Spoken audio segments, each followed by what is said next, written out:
Even after the JKIA strike has been called off, the agreements and terms between the Adani Group's holding and the Kenya government are still shocking. Well, this is what I describe to as the Hegelian dialectic. The problem, reaction, solution, or the thesis, antithesis, and synthesis of all this explains how a problem can be intentionally created to provide a predetermined solution. Well, in this video, we're going to discuss the Adani holding groups and the terms that they were giving the Kenya government, and the fact that the Kenya government was almost getting into an agreement with the Adani holding groups with such details. And first and foremost, I will take you some few months back. Do you remember the time when people were complaining about the JKIA and the fact that the JKIA roof was leaking? This could be a very targeted tactic for the public to have an outrage. And this is where my Hegelian dialectic comes from.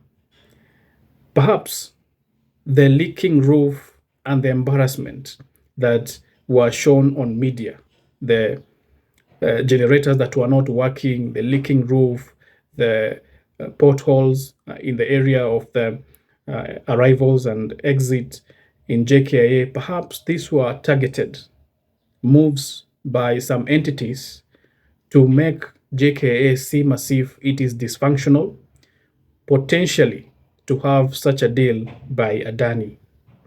And these issues, if you can go back and just read about what happened with JKIA, they were coming weeks, 1 week after another, 1 week after another. And at that time, Kipchumba Murkomen was the Transport Cabinet Secretary. He will go and have conversations with the board and the CEO and try as much as possible to make these people work. But just a week later, you'll find that another outage, another power outage will occur at JKIA mysteriously, just because perhaps someone wanted to grab this very important national treasure of the country. The JKIA is renowned world over, and this is a national treasure that Kenyans have said they are not going to let go into someone else's hands.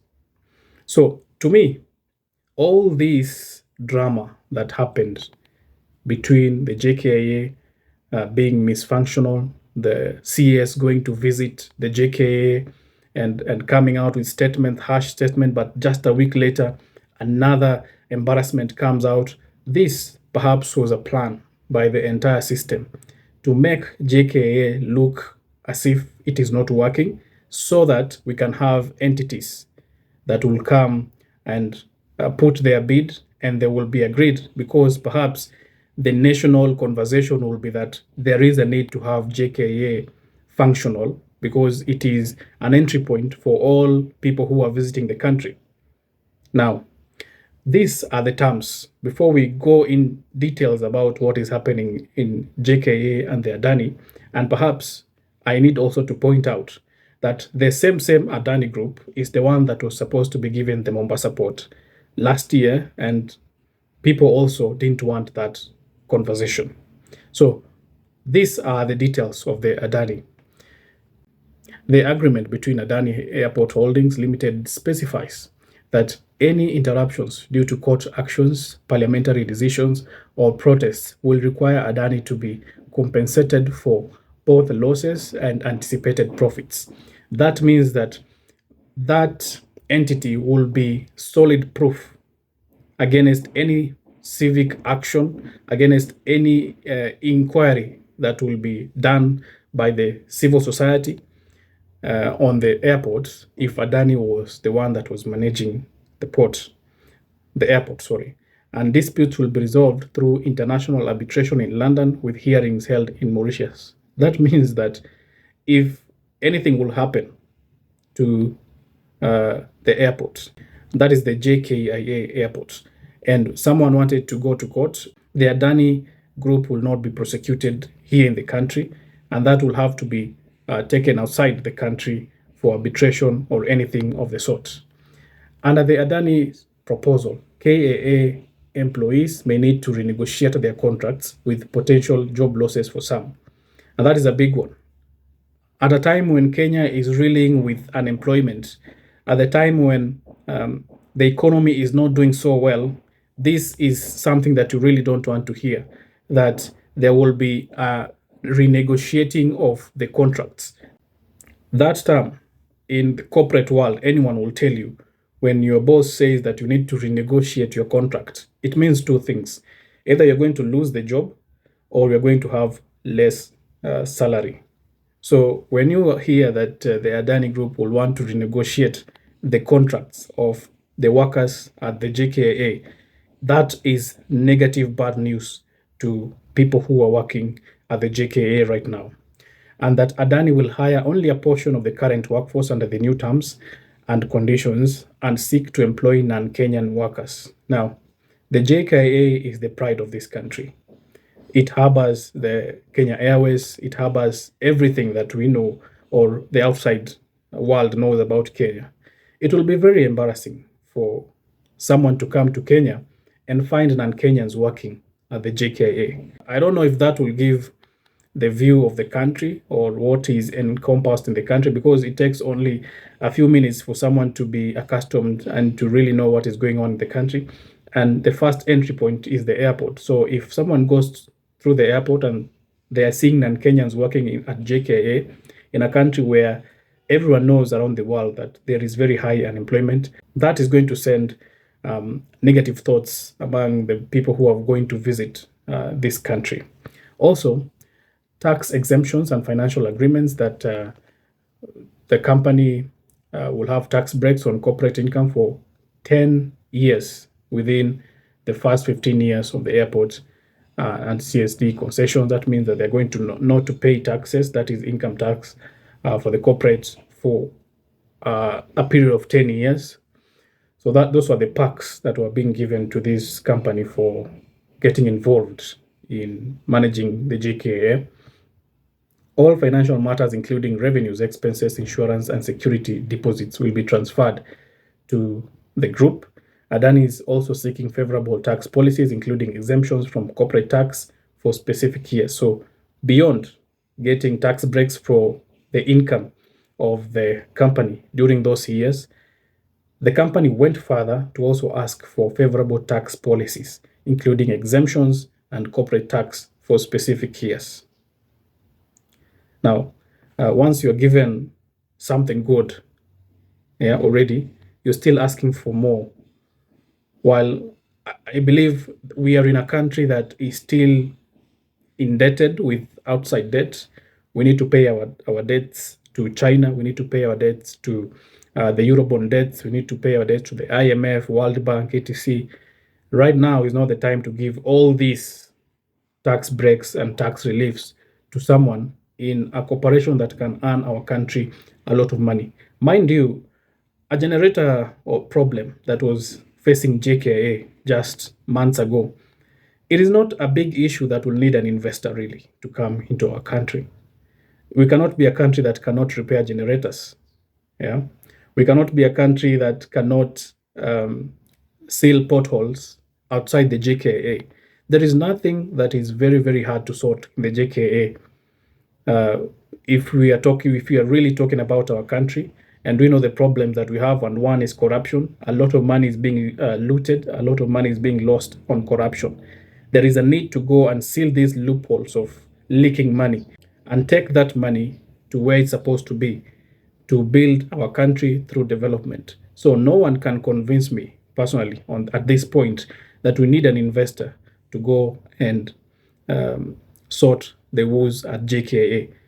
That one is still mind-blowing to me. I have to mention this as well. We don't need an investor to go and seal our leaking roofs at JKA.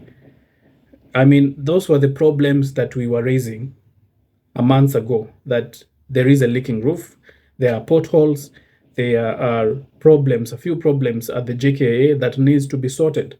Electricity, generator. These are issues that could be sorted very efficiently through the government, but someone somewhere decides not to look at these specific issues and instead lures in an investor who is going to get tax breaks, who is going to get a lot of money from, that is the taxpayer money, from investing in our national resource and still get away with it because people are not going to speak about it? And why are we pushing this investor so far from the Mombasa port, and now we are also giving him our airport? Is there something fishy that we don't understand? Further, the Adani Group holding noted that they are going to take charge of revenue sources, that they are going to take charge of non-aeronautical sources, as well as aeronautical sources of income of the JKIA, and that includes aeronautical charges, landing fees, parking fees, boarding bridge charges, passenger service charges, duty-free shops, food and beverage outlets, retail stores and vending machines, lounges, advertising and sponsorship, parking and transportation facilities, and also hotels and transit. That is basically the entire thing. We are giving Adani the entire package of the JKIA to do whatever he wants to do with it. Listen, we have PPP. That is when the government gets in collaboration with the private sector to do projects. And that is okay. That is okay. All governments do PPPs. But the problem is, what is the real issue facing the JKIA? Is it an issue that needs such an investor? Is it an issue that needs all these perks to be given to that investor? There is no problem in having that investor come and do one or two things and make our airport work. But the issue of giving the investor all these perks, tax breaks and tax reliefs and everything, seems a little bit fishy. And that is why Kenyans are out there angry about such a deal being given to this company. Because the JKIA, as I keep on saying, is a national treasure and should be the last resort for the government to give out a JKIA to be managed by someone else. I think there is a need to have a national conversation about how PPPs can work, but not at this scale. This is just totally out of proportion, giving the entire package to the Adani Group holdings and saying that they have to invest in the JKIA. No one opposes gradual improvement of the JKIA by the government. Perhaps in 1 year they can do some bit, and then in the next year they can do some other bit. They should just give us a plan of how they can renovate JKIA without giving out almost the entire package to someone for 30 good years. That is 3 decades to manage. We have already given so much in our country. We are debt-ridden. This country is debt-ridden. Most of our infrastructure is still in debt. It hasn't been paid. And by giving this, I mean, we are losing our country. That is how countries get sold. Don't think that a country will be sold by another country coming to manage. Countries in the 21st century, in 2024, are being sold to corporates. And we should not allow such things to happen in our country, more so at this time when we need to repay the massive loans that we have. We need to be very cautious about the spending of our country. We need to be very cautious about who we are inviting in our country and the resources that we are giving to outside sources. In fact, it should just be, the JKIA should be the priority of the government, to leave other projects that are not working and focus on the JKIA, make it work, and everyone will be happy. That is my take on the JKIA and Adani Group holdings.